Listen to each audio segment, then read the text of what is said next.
공허의 시대, 방황하는 어른이들의 잃어버린 호기심을 찾아서 아재살롱 지금 시작합니다.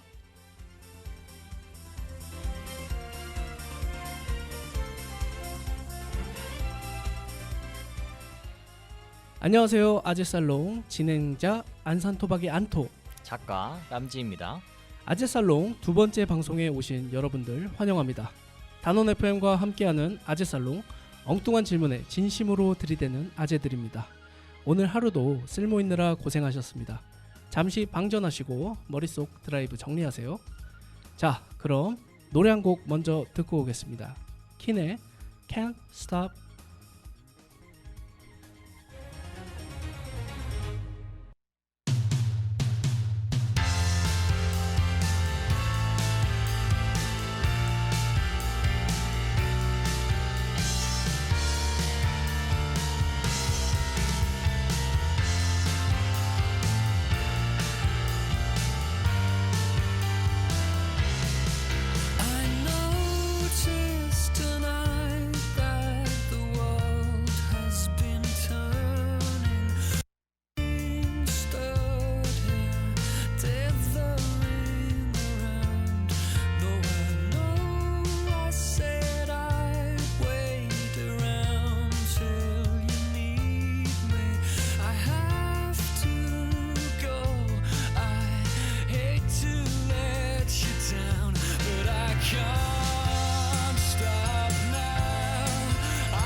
The motion keeps my heart running. The motion keeps my heart running. The motion keeps my heart running. The motion keeps my heart running.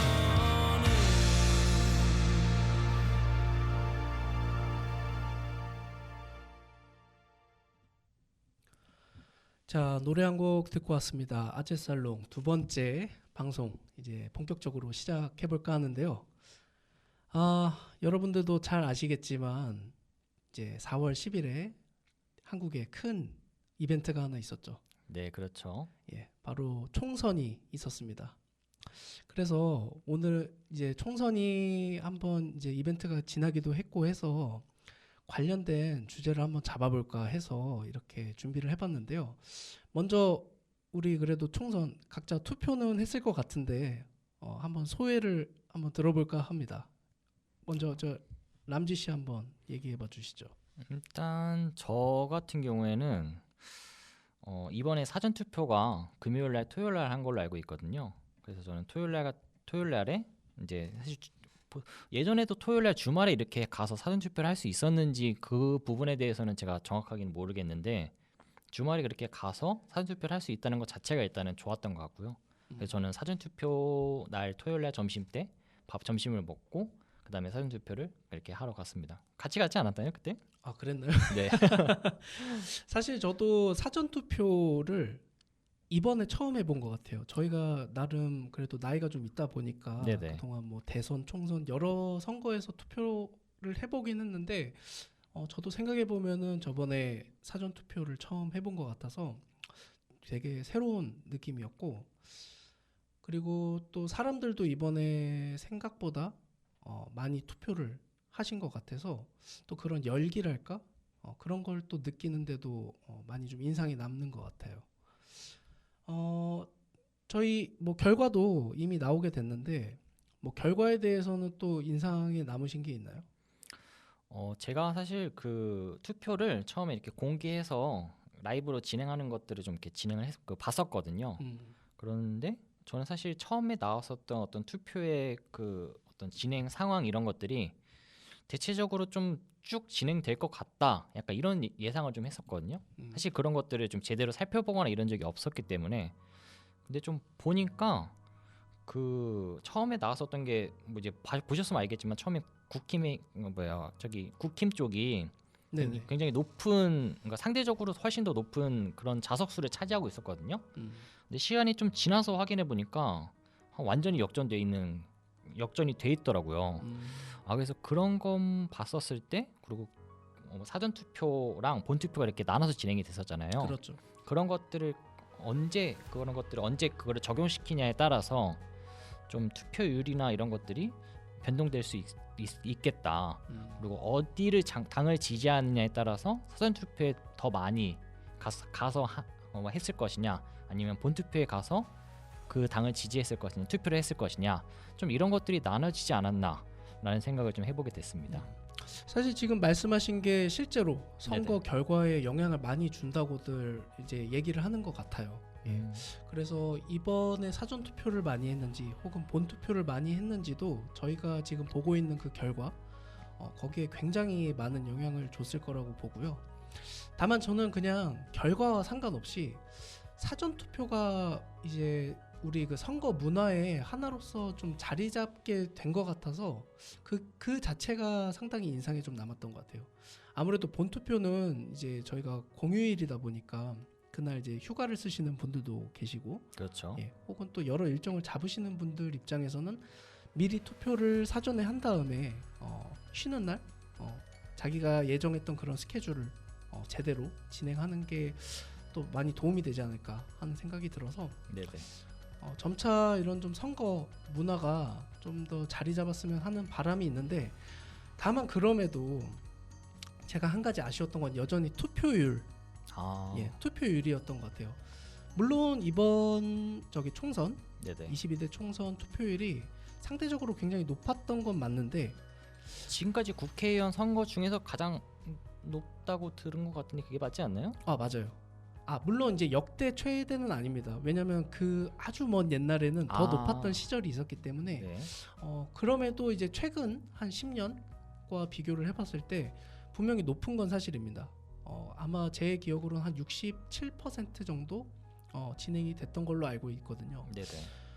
근데 사실 제 개인적인 생각으로는 우리나라 국민 전체가 물론 다 투표를 하기는 어려울 수 있겠지만 그래도 60% 70%만 투표를 한다는 거는 뭔가 좀 이상하지 않나 하는 생각이 늘상 있었거든요. 저 개인적으로는 선거권을 행사하는 게 굉장히 저에게 있어서 많은 의미를 가지고 있기도 하고, 선거 기간 때 투표를 하는, 혹은 이제 투표를 하기 위해서 여러 가지 고민도 해보고 주변 사람들과 얘기도 해보는 그런 시간들이 저 개인적으로는 굉장히 저는 그런 걸 좀 즐기는 편인데 다른 사람들은 꼭 그렇지는 않는가 봐요. 그렇죠. 그래서 또 그렇지 않으신 분들은 또 투표를 안 하신 분들도 많기 때문에 현재 저희가 보고 있는 그 투표율이 나오는 걸로 이해를 하고 있지만 좀 아쉬워요. 그래도 왜 그런 소중한 권리를 행사를 하지 않을까? 물론 불만이 있어서 행사를 하지 않으신 것도 많겠지만 그럼에도 내가 이 어떤 선택을 하는 데 있어서 의사 표시를 하는 그 하는 행위 자체가 그 자체로 의미가 있지 않나 하는 생각이 있거든요. 그러면 혹시 그 투표를 했었을 때 이제 제가 어떤 이제 방송을 그 영상을 봤었을 때 네. 아마 유시민 작가님이었을 거예요. 네. 유시민 작가님이 그런 것들을 했었을 때 거기에 따른 번호표를 제공을 해주고 약간 로또처럼 그런 걸 했을 때 당첨이 되는 사람을 해서 돈을 주게 되면은 투표율을 좀 올릴 수 있지 않겠냐. 그러니까 이런 식의 좀 제안을 해보셨던 거가 제 기억에 나거든요. 그런 식으로 좀 촉진시키기 위한 여러 가지 방법을 사용해 보는 건 그런 것에 대해서 좀 어떻게 생각하세요? 사실 어찌 보면은 그게 투표를 독려하는데 가장 좀 효과적이라고 할 수 있는 방법 같기는 한데요. 네네. 근데 어찌 보면 그게 돈에 해당이 되는 거잖아요. 그렇죠. 예. 그래서 사실 이게 돈을 주고 하게 되면 약간 금권 선거 같은 느낌이 되지 않나라는 좀 우려도 있어서 저도 사실 그 얘기를 영상으로 이제 봐서 알고 있는데 네네.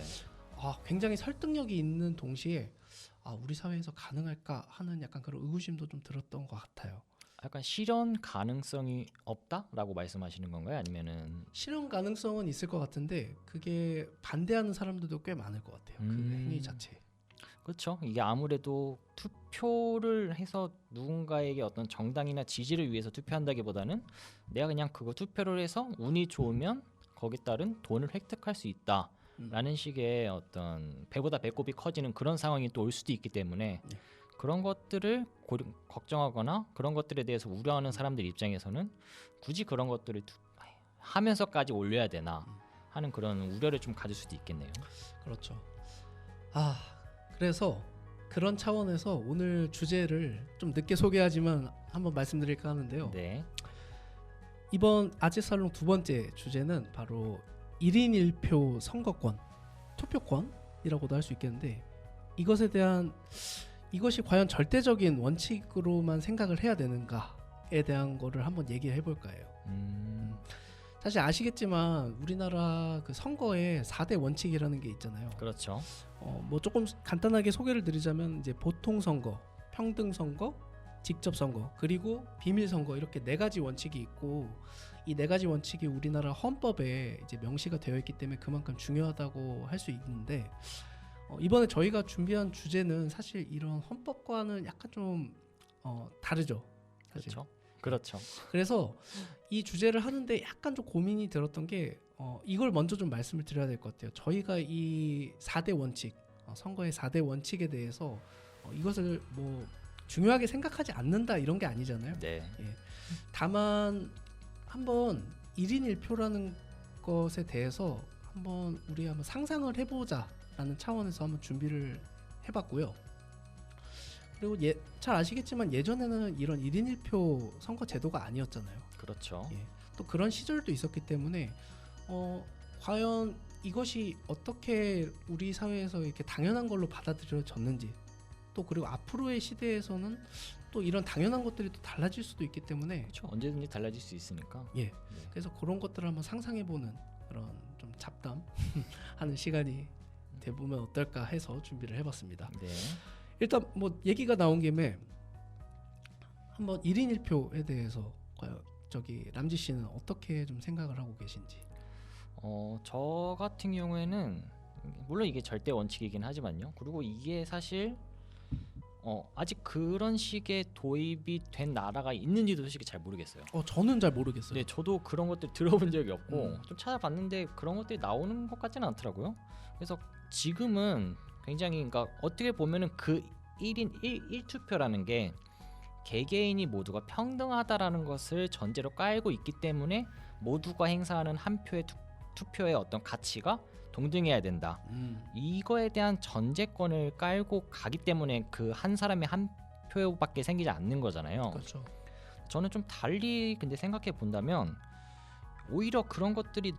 과거에서부터 물론 그 투표를 한 지가 제가 알기로 한 100년도 안 된 걸로 알고 있는데 그 역사가 네. 근데 이제 이런 것들이 지금에 이르러서는 또 너무나도 그게 당연하게 받아들여지고 있지 않나? 네, 그러니까 그게 또 어떻게 달리 보면 어떻게 해석할 수 있냐면은 이제 투표율에 대해서 67% 이런 것들 얘기하셨고 거기에 대해서 왜 그런 것들에 대해서 어떻게 보면 자기의 당연한 권리이기도 하고 그런 것들을 행사했었을 때 좀 더 그런 자기의 어떤 주권이라든가 프라이드 혹은 여러 가지 그런 자기가 직접적으로 정치에 참여할 수 있는 시민으로서 참여할 수 있는 직접적인 기회잖아요.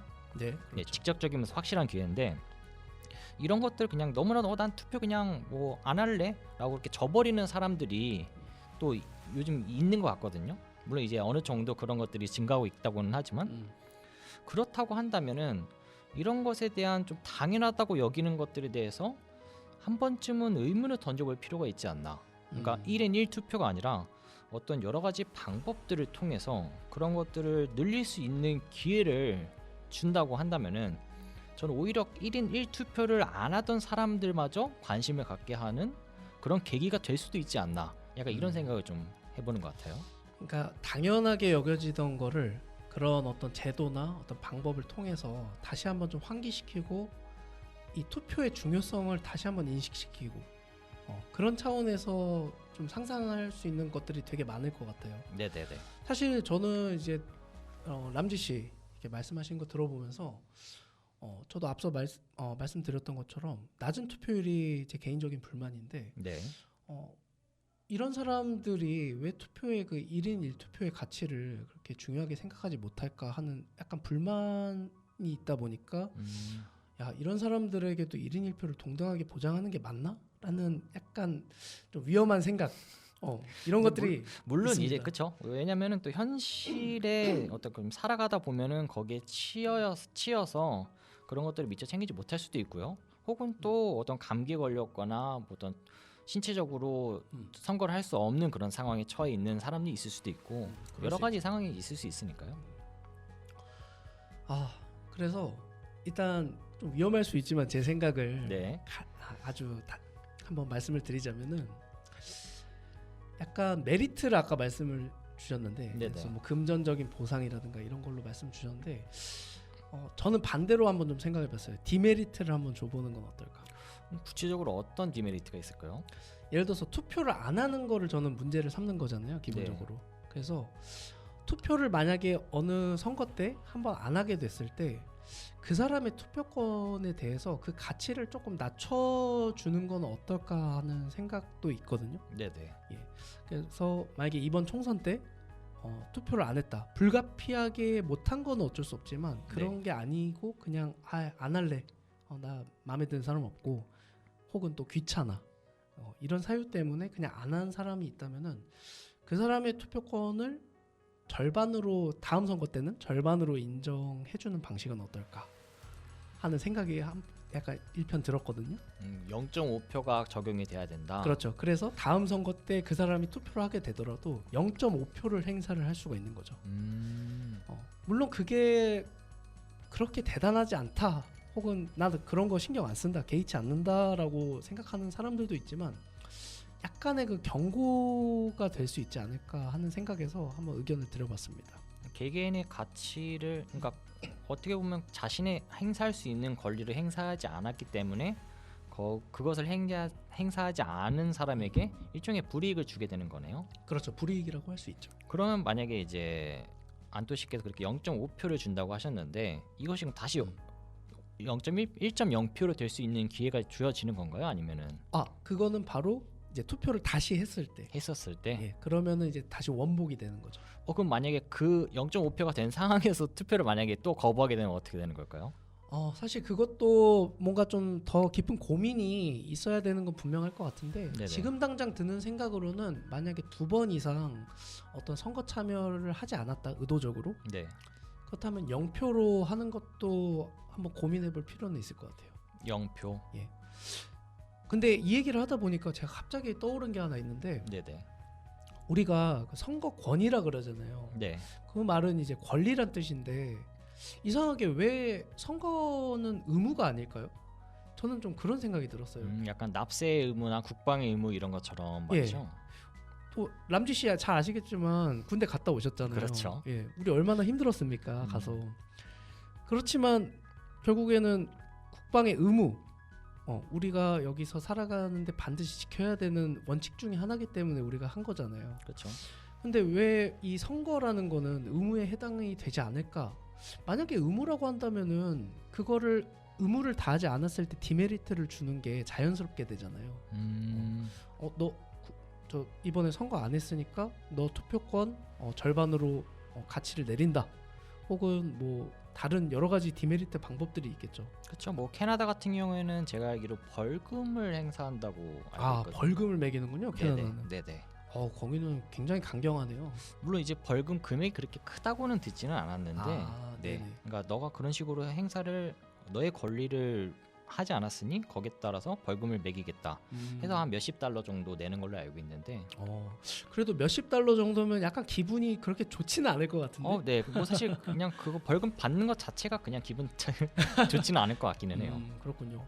벌금을 실행하는 제도가 있구나. 네네. 사실 우리나라 사람들 좀 돈에 좀 민감하지 않습니까? 그렇죠. 예. 벌금이라고 하면은 상당히 좀 반발이 좀 크지 않을까도 싶어서 지금 제 머릿속에 또 하나 떠오르는 거는 약간 세금 관련해서 조금 부담을 지우는 건 어떨까? 세금을 어떤 식으로 구체적으로 생각하고 있는 것들을 한번 들어보고 싶은데 우리 뭐 일반적으로 내는 게 뭐 개인 사업자라고 하면 뭐 종합소득세 혹은 뭐 근로자라고 하면은 근로 소득세를 이제 내게 되는데 네네. 거기서 이제 아무래도 번 소득의 몇 %를 이제 책정을 해서 내게 되잖아요. 그렇죠. 기본적으로. 네네. 그래서 뭐 소수점이 될 수도 있겠지만은 뭐 몇 %를 이제 더 부과를 하는 거죠.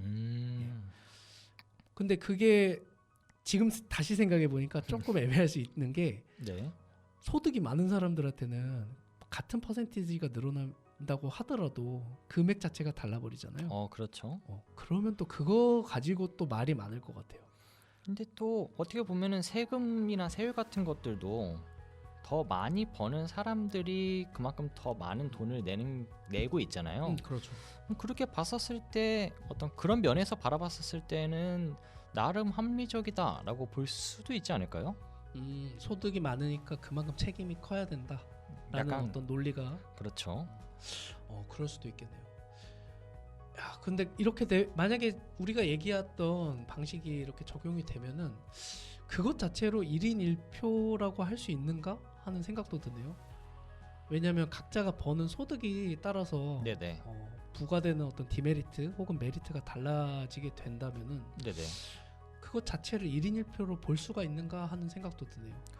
하지만 그거를 행사했었을 때와 행사하지 않았을 때 물론 디메리트를 얘기하셨지만 그 디메리트를 그냥 제외하고 어떤 세금을 좀 더 부과한다고 했었을 때 결국 적용되는 표의 어떤 가치는 변하지 않으니까 똑같은 1표 혹은 거기에 행사하지 않았을 때 0표 이런 식으로 적용되는 게 아닐까요?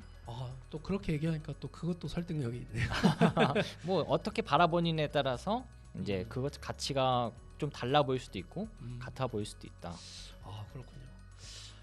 야, 이거 또 괜한 주제를 가져왔나 싶기도 한데 머리가 굉장히 복잡하고 네. 어지러운데 그래도 우리가 뭐 상상해보는 거니까 네네. 뭐 한번 자유롭게 각자의 의견을 한번 얘기를 해봤고요. 네, 그렇죠. 자, 그러면은 우리 또 앞으로 할 얘기가 있는데 중간에 노래 한번 듣고 와야죠. 네. 그래서 노래 한번 좀 듣고 올까 하는데요.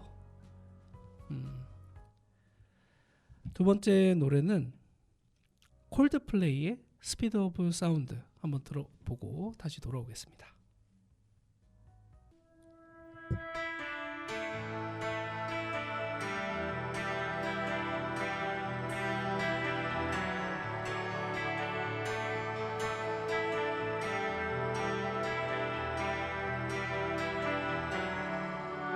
How long before I get in?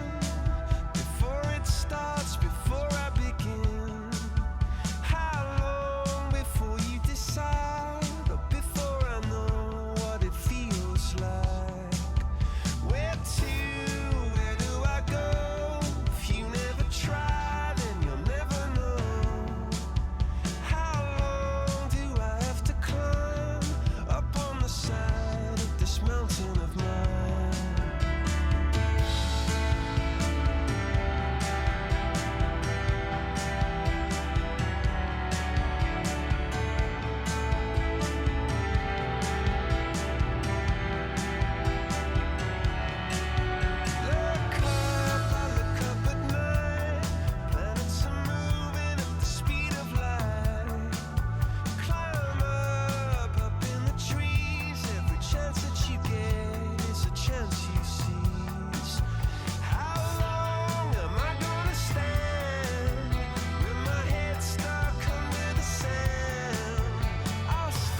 자, 노래 한 곡 듣고 왔습니다. 우리 아까 무슨 얘기하고 있었죠? 이제 그 투표를 했었을 때 그걸 하지 않았을 때 디메리트에 대해서 얘기를 좀 했었죠. 디메리트 주는 거 한 번쯤 고민해볼 필요 있는 것 같아요.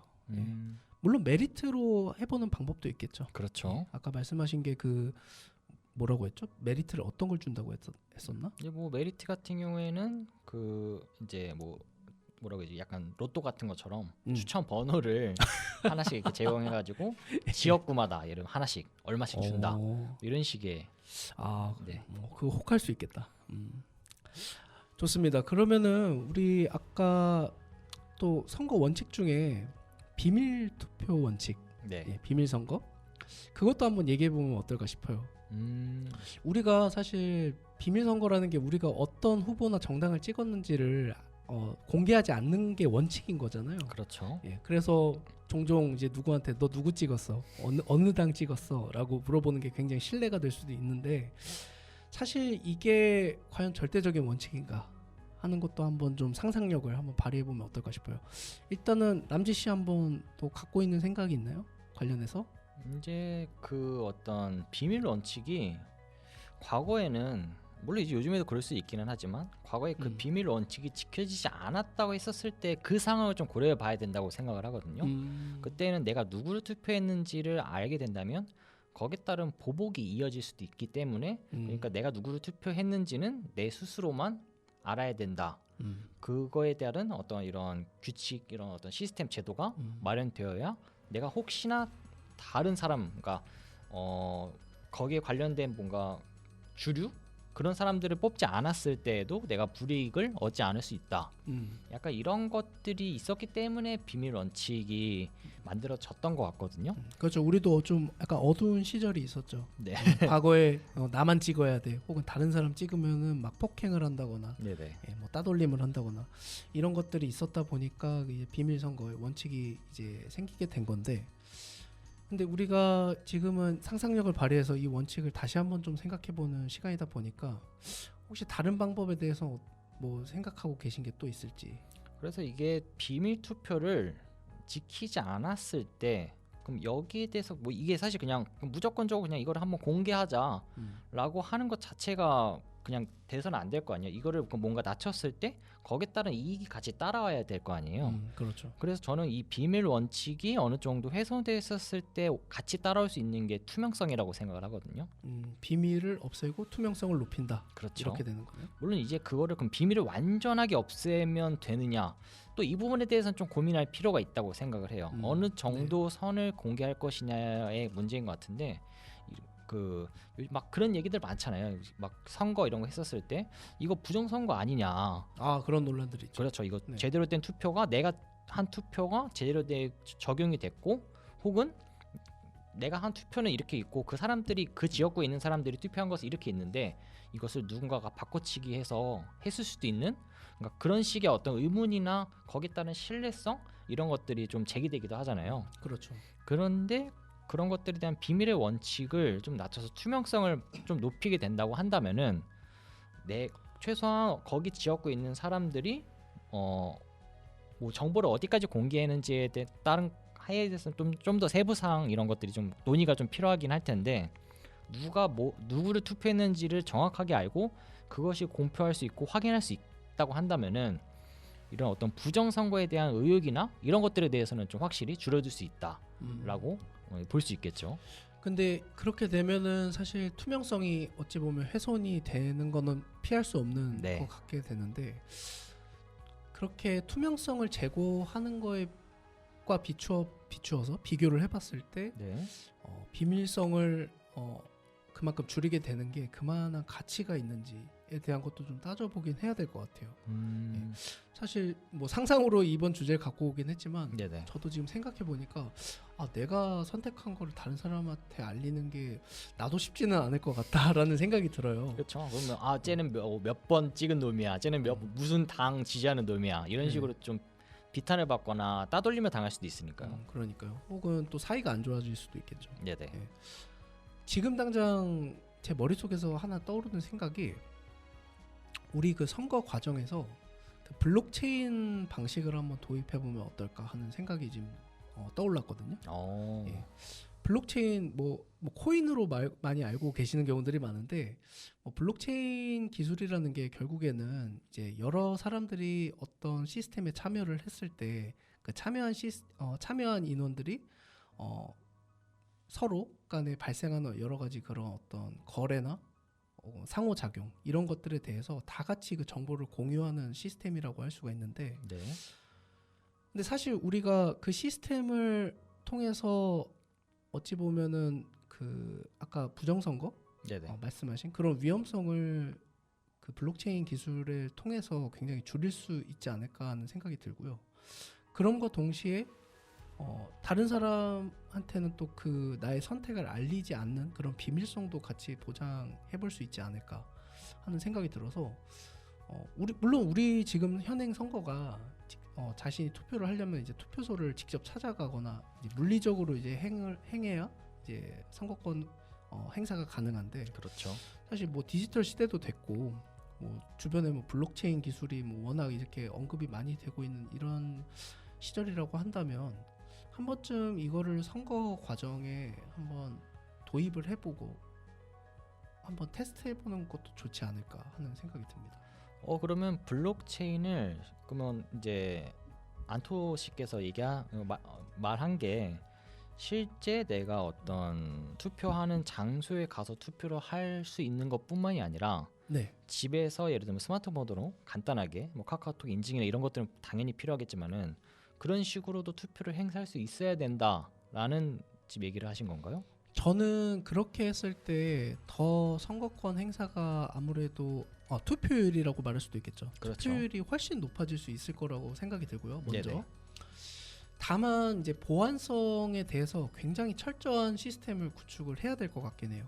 예, 우리가 인터넷 온라인으로 하는 것들 중에 굉장히 이제 좀 위험성이 있는 것들이 있잖아요. 그렇죠. 내가 원하지 않은 선택을 했다거나 이런 것들을 또 해커들이 좀 오용할 수 있기 때문에 이런 시스템은 좀 철저하게 구축을 하되 좀 운영되는 방식은 앞서 말씀드린 것처럼 블록체인 기반으로 해서 여러 사람들이 부정선거가 있을 것이다 라는 것을 미연에 방지를 하고 기술적으로 완전히 부정선거가 일어날 수가 없는 게 이제 블록체인 기술이라고 보고 있기 때문에 그게 가능함과 동시에 내가 어떤 선택을 했는지에 대해서 굳이 다른 사람이 조회하거나 열람하거나 알 수 없게끔도 할 수 있기 때문에 비밀성도 보장하는 길이 되지 않을까 하는 생각이 듭니다. 근데 방금 이제 안토 씨께서 얘기를 잘 해주셨는데 해커에 대해서 얘기를 해주셨어요. 그러니까 블록체인 자체를 변경할 수 없지만 예를 들면 뭐 여러 가지 방법이 있을 수 있겠죠. 제가 어떤 핸드폰을 통해서 투표를 한다고 했었을 때 제 화면으로 봤었을 때는 예를 들면 뭐 X 번에 있는 어떤 후보를 선택을 했어요. 그래서 확인까지 눌렀는데 실제로는 그 화면이 해킹되고 있는 상태에서 제가 누른 번호와는 다르게 다른 번호가 선택되고 적용이 되면 결국 그것도 그 블록체인 정보로서 변환이 되는 거잖아요. 그러니까 결국 블록체인 자체의 문제는 문제가 없지만 그것 자체는 굉장히 신뢰성이 높기 때문에 그 전에 해킹으로 인해서 뭔가 발생할 수 있는 전후 관계에서는 좀 우려되는 부분이 있을 수 있다. 그러니까 그런 블록체인도 완벽하게 안정성을 보장하느냐는 또 아닐 수 있다고 생각을 하거든요. 그러다 보니까 블록체인이 저도 근데 개인적으로는 블록체인이 도입되면 더 뭔가 좀 더 신뢰성을 높일 수 있다라고는 생각을 하는데 그래서 저는 좀 한번 생각을 해볼 필요는 있다고 생각해요. 저희가 어떤 그런 투명성을 지키는 것들이 물론 당연하게 여기저 아까 굉장히 중요하기는 하지만 이런 것들을 좀 줄이고 나서 어떤 투명성을 올렸을 때 그런 것들이 실질적으로 내가 투표한 것이 제대로 투표되고 있는지에 대한 여부를 궁금해할 수도 있잖아요. 혹은 그 지역구 사람들의 어떤 생각은 이런 식의 어떤 퍼센테이지를 차지하고 있는데 실제 투표한 결과를 보니까 그게 아닌 것 같아. 그럼 그런 것들을 위해서 확인할 수 있는 어떤 시스템이나 이런 것들이 좀 마련되면 어떨까? 그러면 약간 예를 들면 그런 거죠. 물론 이제 그 저희가 투표했었을 때 사실 거기에는 누가 몇 이렇게 투표했는지 이런 것들이 나와 있지는 않잖아요. 그렇죠. 근데 만약에 그런 것들을 그러니까 저는 생각을 해본 게 처음에는 그런 어떤 투명성을 공개하지 않는 상태에서 거기에 따른 결과표를 이렇게 제시를 하는데 만약에 그거를 그 지역구에 있는 사람들이 납득을 하지 못하는 거예요. 생각해봤을 때 왠지 이렇게 예를 들면 뭐 민주당이 한 80% 정도를 차지해야 된다, 혹은 뭐 국힘이 80%를 차지해야 되는데 반대표의 결과가 나왔다 했었을 때 거기에 따라서 의문을 제기하고 그 의문을 제기한 사람들의 숫자가 예를 들면 뭐 청원을 하던가 여러 가지 방법을 통해서 그 지역구에 있는 사람들이 예를 들면 절반 이상을 그 뭐라고 해야 되냐, 어떤 투명성, 그러니까 그런 것들을 확인하는 것에 찬성을 했다, 그런 걸 했었을 때 거기에 따른 그 투표한 용지 있을 거 아니에요. 그 용지에 적혀 있는 어떤 코드를 실제 그 사람이랑 어떤 게 대입돼 있는 어떤 그런 데이터베이스를 확인을 해서 실제 누가 뭐를 투표했는지에 대해서 그때 확인할 수 있다고 한다면은 어느 정도는 투명성을 그 비밀 선거를 어느 정도는 지키면서 투명성을 높일 수 있는 방법이 되지 않을까, 약간 이런 생각을 좀 해보거든요. 일단은 얘기를 들었을 때 상당히 제가 잘 이해했는지 좀 어려워서 네네네. 근데 그만큼 이게 굉장히 접근하기가 어려운 방법이라고도 할 수 있는 그렇죠. 거겠죠? 지금보다는 좀 더 복잡해지지 않을까. 알겠습니다. 그러면은 우리 비밀 선거에 대해서도 얘기를 해봤으니까 네네. 다음에는 보통 선거 한번 얘기해 보면 어떨까 싶어요. 보통 선거 관련해서 일단 조금 설명을 먼저 좀 드리자면은 네. 말 그대로 누구나 선거에 참여할 수 있는데 다만 이제 특정 연령 이상 이제 선거를 할 수 있는 그런 권한이 될 텐데, 아까 우리 1인 1표 얘기를 했지만 사실 엄밀히 말하면 1인 1표가 아니지 않나요? 우리 사회는? 왜냐면은 지금 18세 이상이 투표 권한이 있는 걸로 알고 있는데, 그러면 18세 미만인 사람들은 투표를 못 하는데, 그러면은 우리나라 국민 전체로 봤을 때는 1인 1표 미만이지 않나 싶어요. 평균값을 매겼을 때. 그렇기는 하죠. 전체 연령으로 봤었을 때는 1인 1표가 아니기는 합니다. 그래서 사실 이 연령에 대한 어떤 논쟁도 굉장히 다양한 걸로 알고는 있는데, 사실 제 개인적으로는 18세라는 규정이 너무 좀 굉장히 엄격한 규정 아닌가라는 개인적인 생각은 있어요. 엄격하다. 예, 저는 조금 더 하향 조정해도 가능하지 않을까 싶거든요. 그러면은 안토 씨께서 좀 생각하고 있는 적정 연령, 최소한의 이 정도 나이는 됐었을 때 한 표를 행사할 수 있을 정도의 스스로의 판단이나 이런 것들을 존중할 수 있다라고 생각하는 기준의 나이는 몇 살 정도일까요? 저는 개인적으로는 중학생 정도 좋지 않을까 싶어요. 중학생이 요즘 몇 살쯤 되죠? 한 14살 정도 되나요? 제가 지금 만으로 계산을 한번 해봐야 돼서 7 제가 12살, 13살? 12살, 13살? 제 기억으로는 그게 이제 중학생 정도 되나요? 그렇죠. 만으로 계산했었을 때. 그렇군요. 네, 13살이네요. 중학교 1학년이.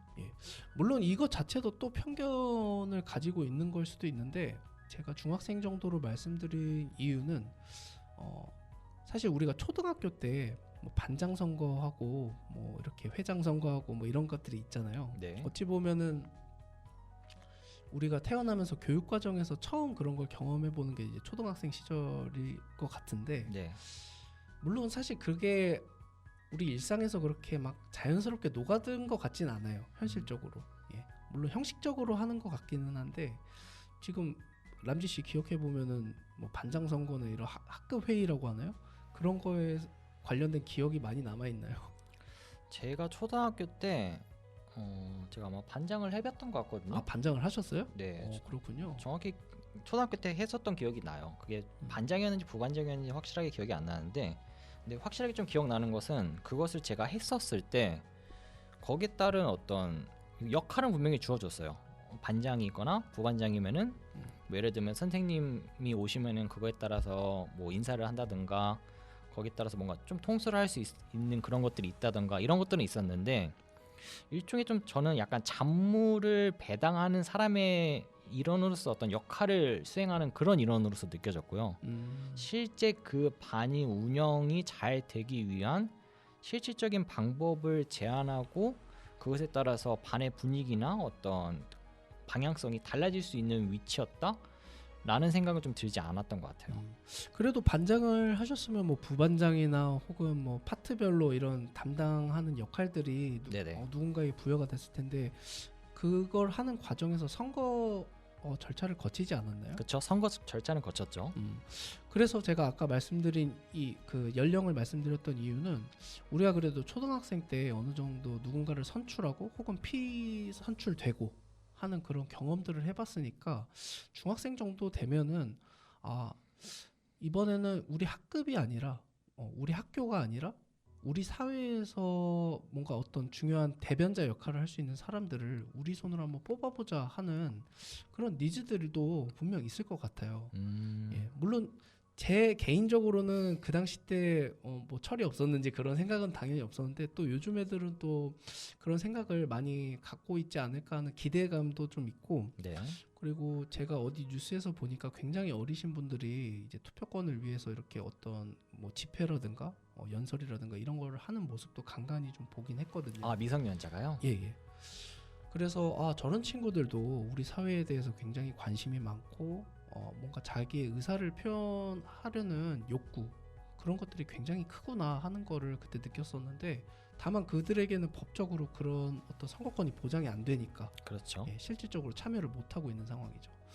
그래서 초등학교 때 어느 정도 학급에서 그런 거를 경험한 사람들이라면 중학교 때부터 중학생 때부터 그런 어떤 사회의 그 선거를 할 수 있는 그런 기회를 한번 제공하는 게 우리 사회의 어떤 선거권을 좀 보편적으로 할 수 있는 방안이 아닌가. 그리고 앞서 말씀드린 그 보통 선거라는 그 원칙을 정말 제대로 우리가 실현하는 거 아닌가 하는 생각이 들어서 한번 의견을 드려봤습니다.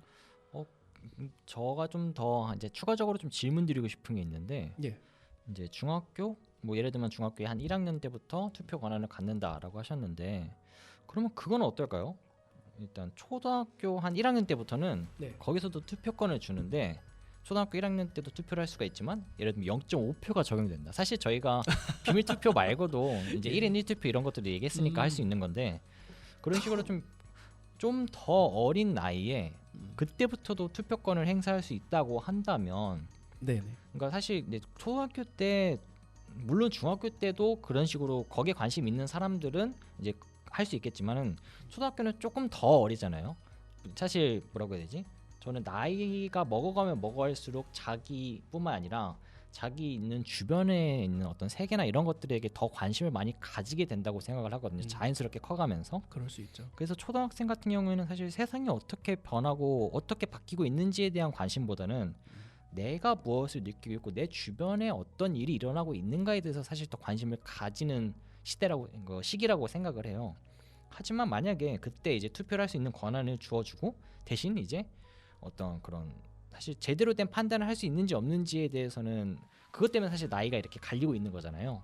그렇죠. 그러다 보니까 그렇다면 한 초등학생 정도 되는 인원들에게는 0.5표라는 어떤 투표권을 부여를 해서 그때부터 일종의 조기 교육이죠. 거기 따라서 한번 투표를 해보고 자기가 결국 그게 0.5표밖에 되지는 않지만 그거에 따라서 결과값이 어느 정도 적용이 되는 모습들을 보면서 좀 그렇게 되면은 조금 더 투표나 이런 것들에 대해서 훨씬 더 관심을 갖고 더 많은 투표를 만들 수 있지 않을까 좀 이런 생각도 해보는데 저는 굉장히 흥미로운 안이라고 생각을 합니다.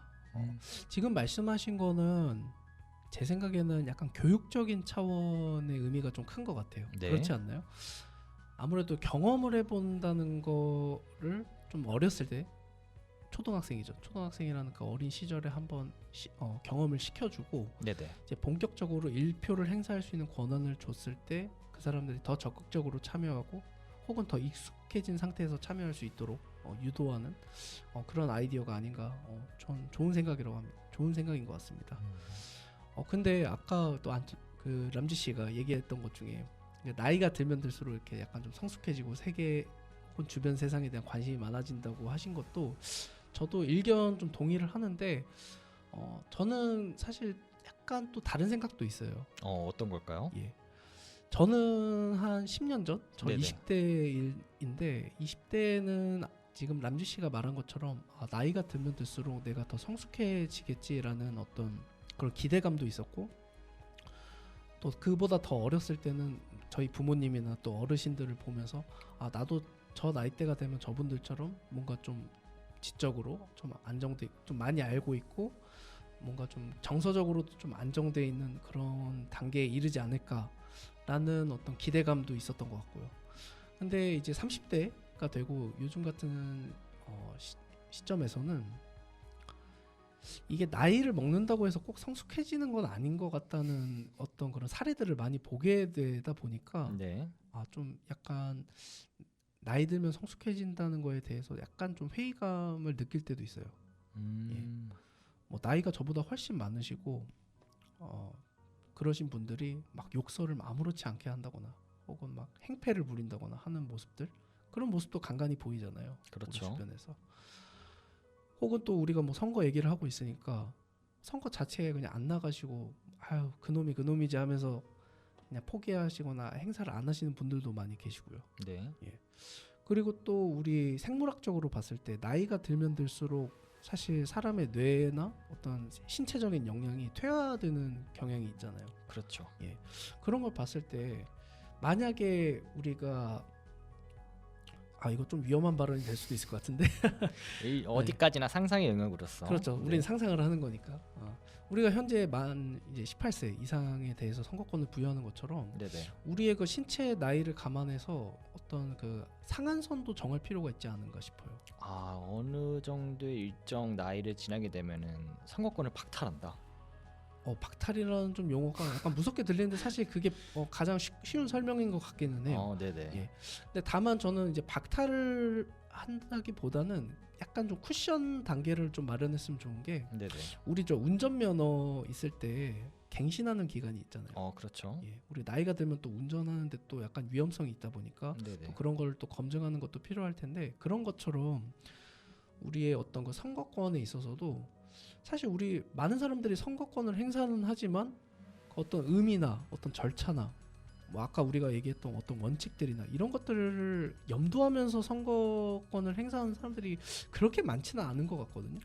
예. 그런 것 같기도 해요. 네. 그냥 때가 됐으니까 날이니까 그냥 어디 투표소 가서 투표하자 그냥 이 정도의 생각이라고 보는데 그래서 앞서 다시 말씀드린 걸로 돌아가자면 어느 정도 나이가 되었을 때 좀 약간 노령이 되었을 때 한 번쯤 우리 그 사회의 어떤 그 선거권이나 선거의 의미 이런 거에 대해서 다시 한번 좀 이렇게 학습을 할 기회를 제공하고 그거에 대해서 일종의 시험 테스트를 한번 보고 나서 다시 그 사람에게 선거권을 부여하는 게 괜찮을까 하는 거에 대한 판단을 해보면 어떨까 하는 생각도 들어요. 일종의 운전 면허증이 있어야만 사실 그것도 결국에는 실기와 필기를 시험을 보고 어느 정도 일정 수준의 합격선을 넘어서는 사람이어야만 그 운전 면허증이 발급되듯이 일종의 어떻게 보면 권리이기는 하지만 그 권리가 또 제대로 작동이 되고 있는가에 대해서 한번 의문을 던져보는 거네요. 그렇죠. 그래서 나이가 어린 사람들에게 기회를 주지 못한다고 한다면은 네네. 나이 든 사람들도 그만큼 한 번쯤